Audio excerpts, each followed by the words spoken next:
Hey everybody, welcome back to episode 2 of OG and the B. Again, he is the OG and I am the B.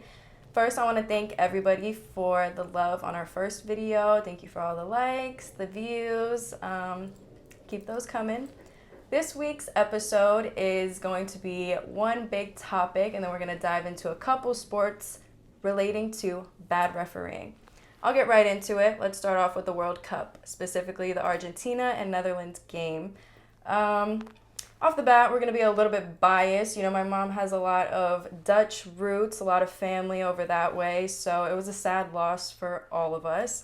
But, you know, just a little overview about the game itself. It was a very high intensity game, very physical from kickoff, and that shows very much in the world record that game broke, being the most yellow cards a ref has ever given out in a World Cup game to coaches and players. So I think that statement alone says everything it needs to about the game. Comment, please. Yeah, no, exactly. It was a very physical game, like you said. Totally agree with you. Unfortunately, the referee got involved where he shouldn't have, and didn't get involved when he shouldn't have. So he was a very inconsistent ref the whole game. Obviously, the game got out of hand with 18 yellow cards, a record. And that's not indicative of how these teams have played in previous games. So it had to be the ref losing control of the game, more so than the players just all of a sudden deserving more yellow cards. He let it get out of hand. Yeah, by him just throwing these yellow cards freely, I think it just aggravated both teams even more, because if anyone's watched soccer, they'll argue every call that you make, but then you throw a yellow card involved, oh God, they'll go crazy. Yeah, he lost control from the beginning. The energy just kept going up by every whistle he blew. The biggest issue that I had, and I know we talked about it, and our family in Holland, it was 1-0, okay? Good game, solid, yeah, yellow cards here or there. It was 1-0, okay? And still a game. One's a big deal. I mean, it's like a touchdown or two in football, American football, but 1-0 is manageable. You just got to get one goal. It's back even. For him to have called that penalty in the box, and I'm sure we'll show it. I'll point to wherever you may put it. That was a 50-50 call at best. And when it's 1-0, it's in the second half. You know, you give them that penalty right there, pretty much game's over for the Netherlands. Now it's 2-0. Yeah, it's very hard to come back. So most refs who kind of have a feel for the game, that wasn't egregious enough that, oh my God, I have to call that or I'm going to look like an idiot. It was a 50-50. You let those go. Every good ref knows that. Especially if I give that call to the team that's up 1-0, now it's 2-0. I pretty much determined that, oh, by the way, and you're going to win and you're going to lose because I just blew the whistle on that play. Good refs don't do that. You try to stay away from dictating the outcome. He did not. Yeah. He did not. And what else did you see with that wonderful referee? Number 2, I think one of the most things talked about coming out of this game is Mr. Messi's handball right in the middle of the field. Oh my so God. Blatant. And I think handball is underwhelming to even say, because he swatted the ball. He completely stopped the motion of the ball to honor his favor. You just can't do that. And for those of you who know, when you purposely stick your arm out to stop a ball, automatic yellow card. And sometimes I've even seen a red card. What does the ref give? Nada. And he was a Spanish ref, and it was Argentina, so I'll say nada. But yeah, that was ridiculous, because we know the game of soccer pretty well. You've played it for years. I've watched it for years. Your hands are, part of, okay, you get hit in the hand and it's inevitable. It'll my hand's there. The ball came into my hand. It's not a handball. Messi not only extended his hand, but swatted the ball. Usually if you extend your hand, hey, I'm running crazy down the field and the ball hits your hand, you're still going to get it. But your hand will go back like, oh, I didn't know. I wasn't expecting it. Messi literally watched the ball, eyed it, and smacked it down during play. While he was on offense, too. So it's clearly absurd. He was trying to advance. It's absurd how that actually did not get called. But again, so there's the ref that could have given Messi, one of the best, arguably, players in the world, a yellow card. He gets another yellow card later in the match 2 yellow cards equals a red, you're out of the game. And the next game. So here's the referee who's totally favoring Argentina with 2 calls, 2 major calls, one against their best player and one that literally determined the game. Luckily, the Dutch miraculously came back and tied it. We'll get into that a little bit later. But you had mentioned talking to me earlier about the guy that slid, didn't even get a yellow card. No. Because what did you see on that play? Needless to say, I think the Argentinians' attitude the whole game was very disrespectful towards the Dutch. And this play, I think, it just blew me away. Yeah. Like you were saying, Argentinian slide tackles the Dutch, doesn't get the ball, doesn't get a yellow card, even though they were handing him out like candy. And he's mad. I think he got a foul. Takes the ball and just kicks it with all his might right to the Dutch sideline.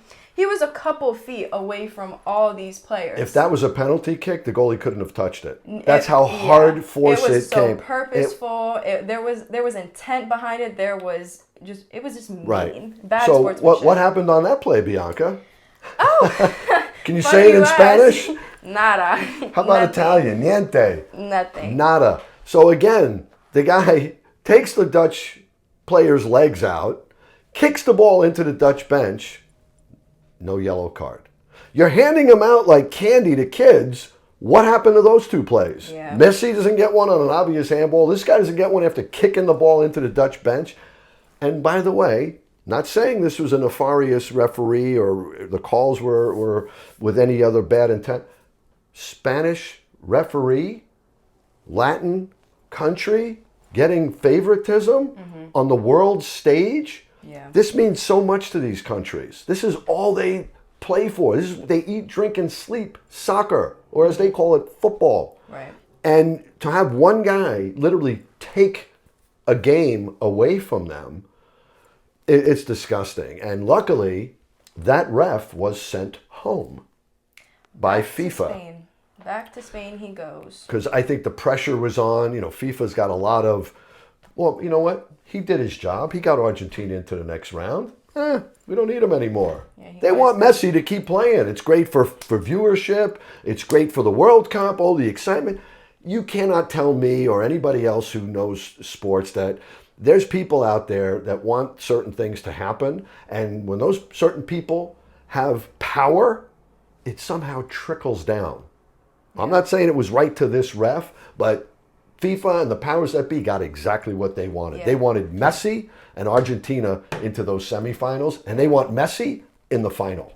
Agreed. And this comes to a point that, like you said, I've been playing soccer for years, so I've been watching for years, and I say this all the time. There needs to be at least 2 center refs. How is one middle-aged man gonna sprint from one end to the field to the other and catch every play? This is a huge area of land you have to cover, and I don't know, even just to make all these calls, it would be nice to maybe concur with another official. This is where they get too old school. It's like, oh, that's the way it's always been. Well, times are changing. Players are a hell of a lot faster. The game is a hell of a lot quicker.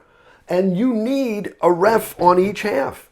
You really do, especially, let's say, World Cup. Why don't we just do it to the World Cup when the games mean that much more to these countries? There's people that, oh my God, what it would make for their day. So when they feel they're cheated, it's the total opposite. Mm-hmm. And we've seen it. We've been in Holland when they've had these games and what it does to those people, those families, in the bars and when a family gets together. In Italy, we've been there during Euro Cups and whatnot. It's amazing what it does.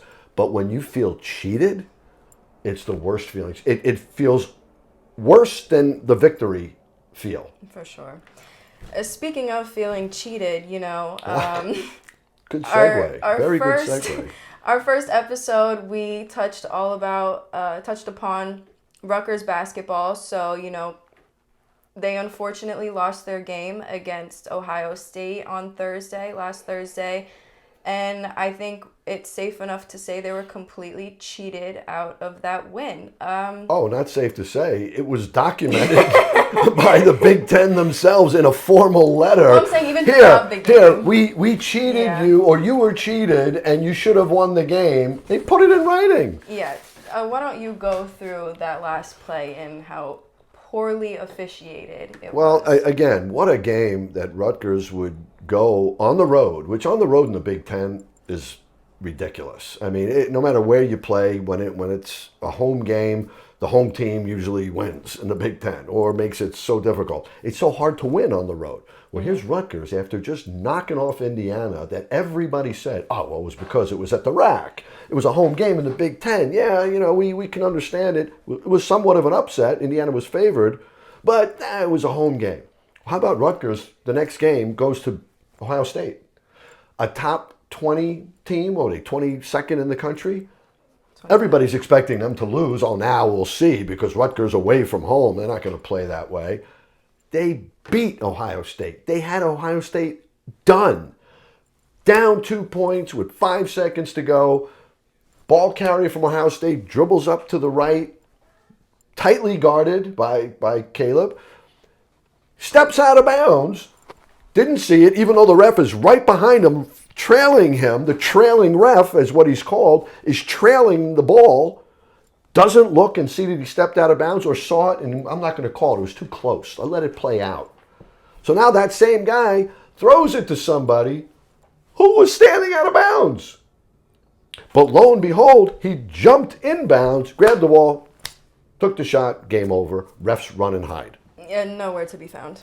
So many things to feel on this one. We know Rutgers got robbed.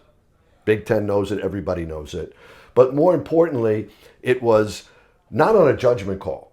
This was not, he hit him, he fouled him, they should have called that foul, he grabbed his shirt, he hit his head. No. This was a rule. Mm-hmm. It was a rule that the refs did not enforce. Or they clearly just didn't know. Or didn't know, which again, shouldn't be reffing then. No. Should not be reffing. You should not get paid for that game. You should be suspended. And I don't care. You didn't see it. What do you mean you didn't see? The guy was out of bounds. It was almost like a trick play. It's like, what else is there to look at? Well, and that's the rule. The rule is that if you're out of bounds, you cannot touch the ball first when you come back in bounds. So you're allowed to come back in, but it's just that you can't be hiding underneath the basket, sitting in the student section, and then the ball comes off the rim, and then you just run on the court and grab the rebound. You're the first to touch it. That's a violation. Mm-hmm. You can't be sitting out of bounds and your teammate who has the ball now throws it to you when you first come back in bounds. Mm-hmm. Violation. You can't, it's blow the whistle, ball goes to the other team. That's what happened. And they didn't call it. It's a shame. Rutgers should have won. So with that being said, terrible. Like you mentioned, we get a letter the next morning saying... Next evening. From Big Ten Association saying, yeah, you know what, we did miss that call. He stepped out of bounds. They broke the rule. Right. But unfortunately... Even quoted the rule that you can't come back in bounds and be the first to touch it. They quoted the rule in the letter. Right. So, unfortunately, that is what caused them to win by 1 point. Not going to change the outcome of the game. How do you feel that should be handled? Well, I think there's a couple ways that the Big Ten might be able to, but between you and me, not going to do anything. Oh, absolutely. They're just taking that. Here, this is a rug, and they're just give me a sweeper, and they're going quick, hide it, get it away. The next game, what? All right, yeah, let's go talk about this. They don't even want to talk about it. They don't want it to be. It's such a blemish on the Big Ten, a blemish on the refs. They want it to just move on, keep going. Don't talk about it. Mm-hmm. But what they might be able to do, I don't know. But I'm thinking maybe when it comes to the Big Ten tournament, that's what they control. It's all a Big Ten family. Maybe they can give Rutgers at least a tiebreaker. Let's say it's them and Ohio State. They count that game as a win for Rutgers, a loss to Ohio State. Rutgers gets the higher seed. Who knows? Maybe just something like that. How can Ohio State, argue when, no, guys, whoa. You saw the letter. You lost the game. Yeah. Keep the W. It's on your record. Go to the NCAA tournament because of that record. However you want to slice it, But this is our tournament. We know Rutgers won that game. We're going to give them a little edge in the seeding. I don't know. But that's just probably noise at this point. And unfortunately, what's even worse is that particular bad refereeing, horrible, it kind of transcended on Rutgers into the next game against Seton Hall. That's a shame. And you want to talk a little about the Seton Hall game? Yeah, I mean, you definitely nailed what I was thinking as well. Coming back home to the RAC against the interstate rivalry, I think we all kind of thought, okay, Rutgers has this one in the bag. They're back home. They have, hopefully, their mind is screwed on straight this game. But unfortunately, like you said, I really do feel like that negative energy carried on into the next game. It just didn't feel like the Rutgers team that we knew.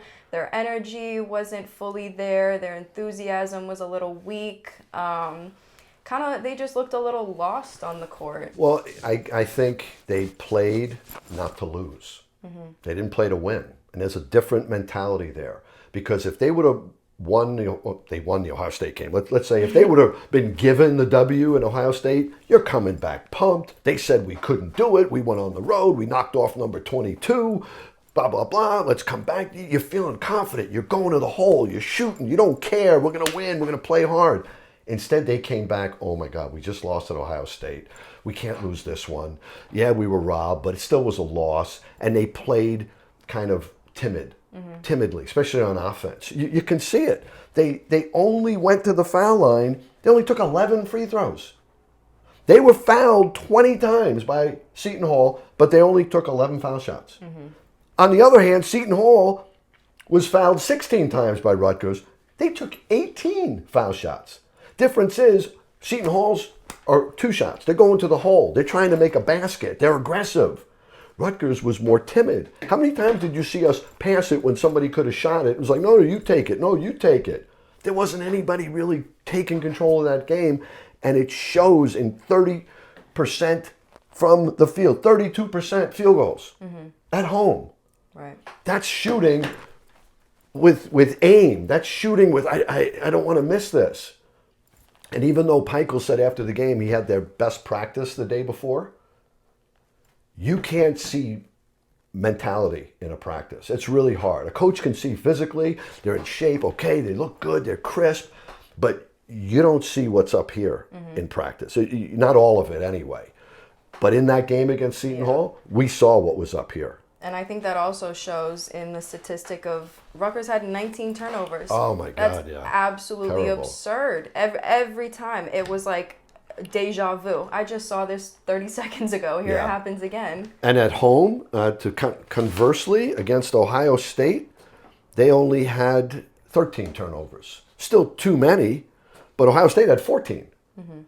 But when you go from 13 on another team's court to 19 at home, there's something wrong up here.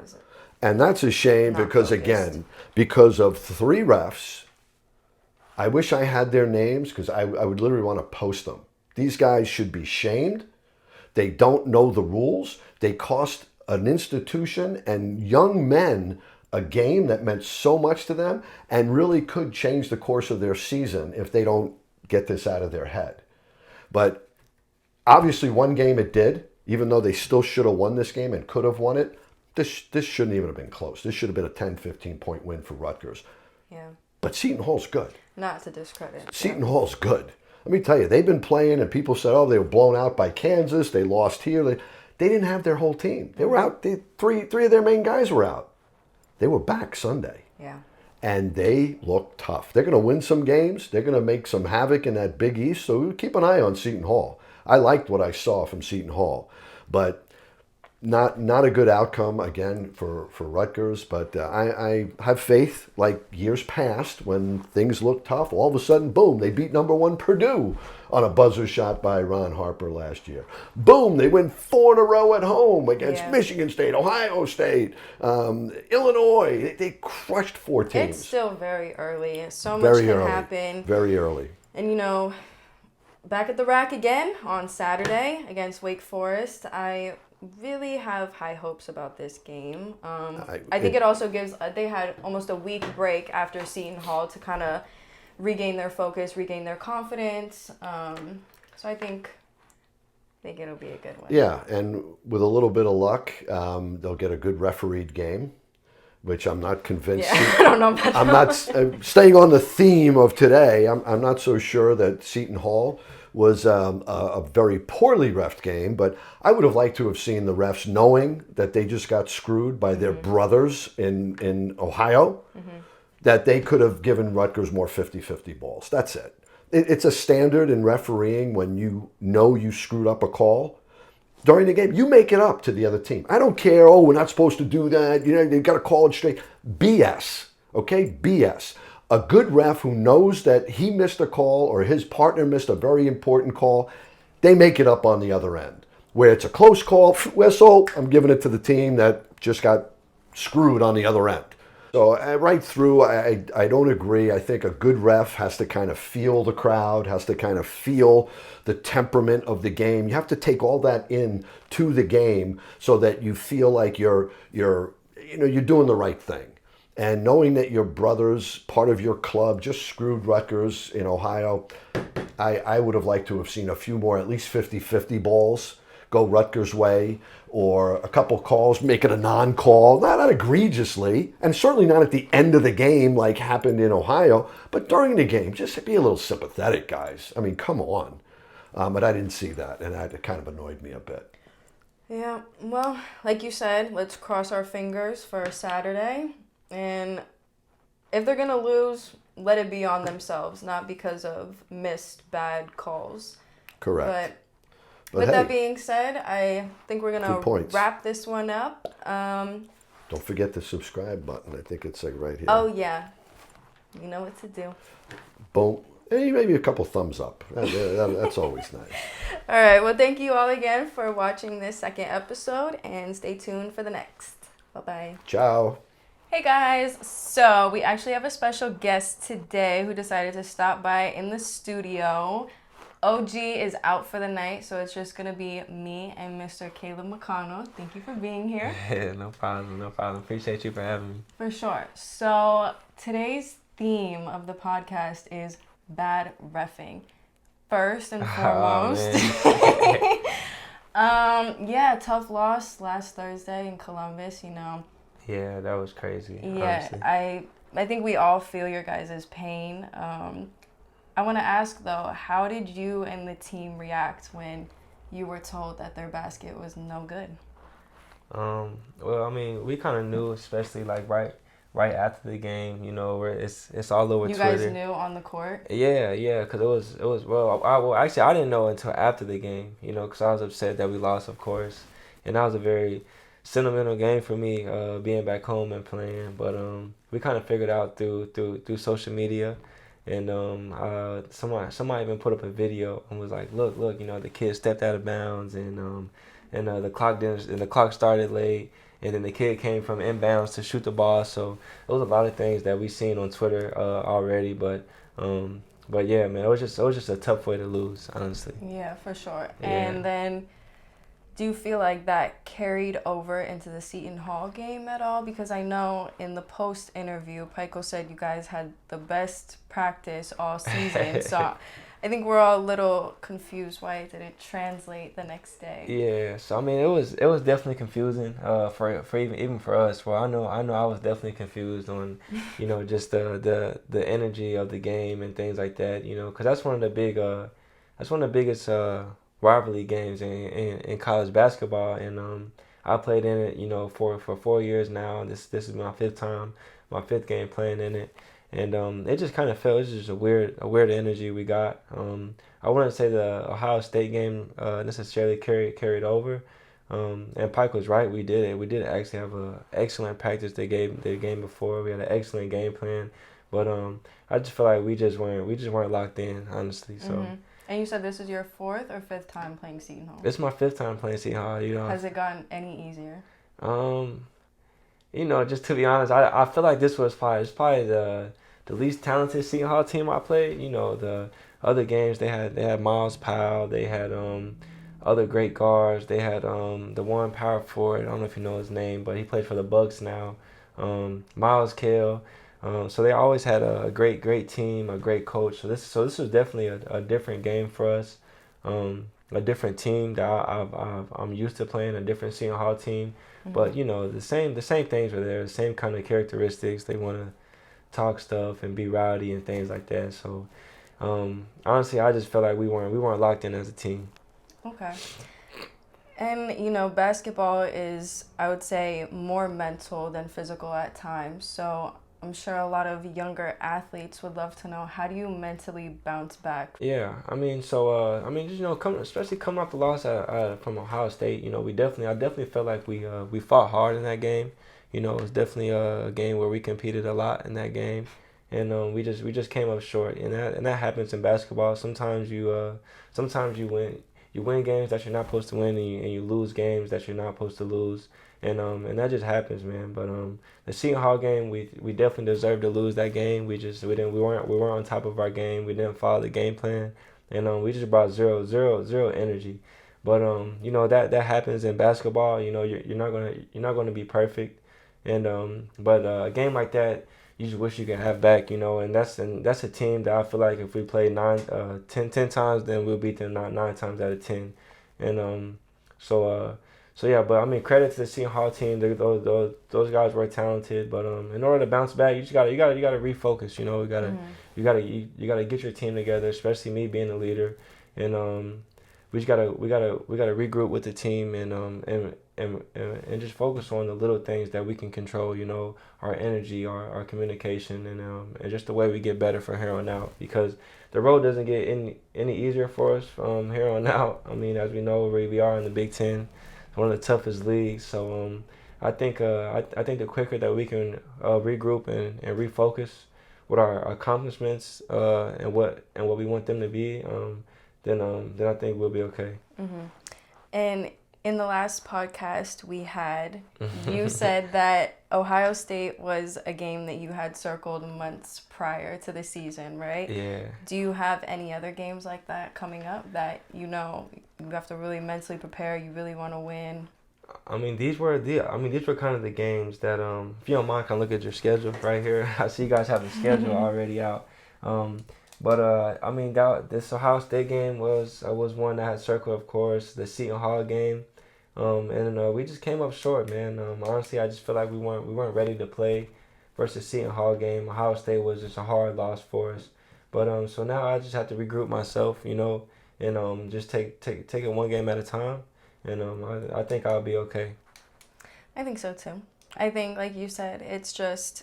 That's basketball. That's any sport, period. You guys aren't going to come out with a perfect record every year. No team. It's hard to do. So exactly. And you being a Rutgers fan, do you have any games circled that that you're looking forward to? The next Ohio State game. Oh, right. Yeah, I know. Yeah. No, I definitely can't wait to see them at the RAC, because I know that's going to be a very exciting game, and I can't wait. And it's definitely going to be like a revenge game for us. You know, especially the way we lost, and them just being Ohio State. Yeah, so, I feel like there's so much, now that it's come out that basket was no good, there's going to be so much more anticipation for this upcoming game. So I think it'll be a lot of fun, back at the RAC, do what you guys do best. Yeah, exactly. And so I definitely can't wait for that one, but I definitely want to thank you for having me. I'm glad I got to stop by. I was in the area, so I just thought I'd give you a call. And yeah, I appreciate it. Of course. Too bad OG couldn't be here, but yeah, I missed OG,